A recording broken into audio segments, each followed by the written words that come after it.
リを読み込みますね。インポートで、まずナンパイを読み込んで、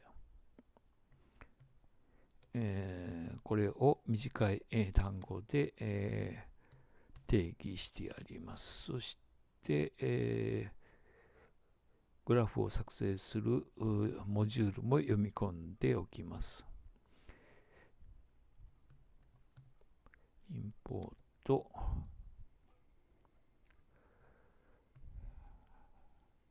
マットプロットですね。プロット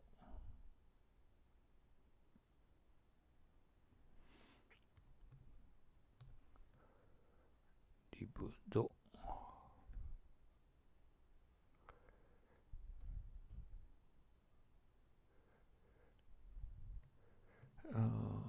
パイプロット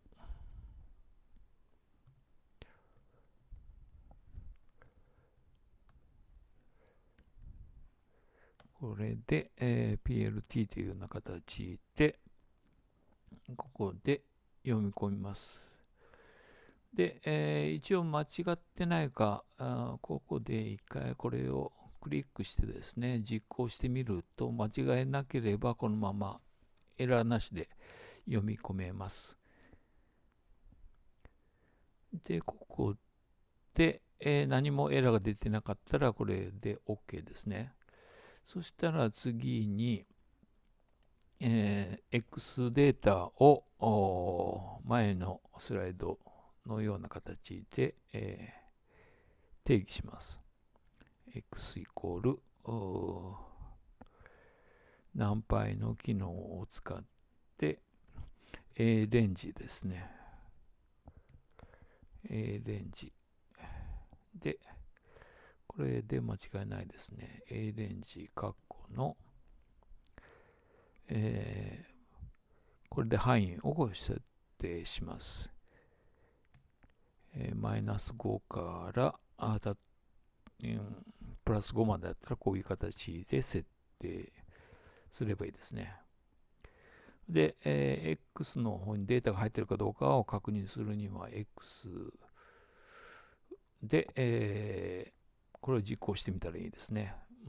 シフトエンターで実行してみます。そうするとここにあるようにマイナス5からプラス5までですね、データが作成されたのがわかりますね。で、ここを、例えばここを11にしてやると、ここでわかるような形で、ここですね。11の手前だから10までの結果がここに表示されているのがわかりますね。はい、これで。そしたら次に、y 軸についてもやっていきましょうか。y は、x のデータの事情ということですね。事情する場合は、アスタリスクを2つ書いてやります。そして2を書いてやれば、事情されたということになります。y も表示してみましょうか。y で。で、これ実行すると、こういうふうに、二次乗された値が定義されているのが分かりますね。じゃあこれをグラフにしてやります。PLT でドット、そしてプロット、折れ線グラフを使ってやって、X と Y のデータを表示してやります。ですね。で、ここで、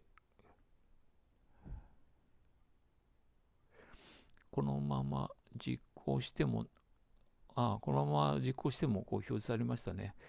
正式的にはここで、plt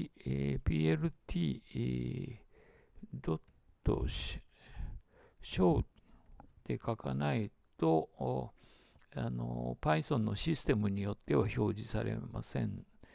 正式にはこういうふうな形で、ここで定義したのをここで、最後の行で、表示するという形式が正式なものとなります。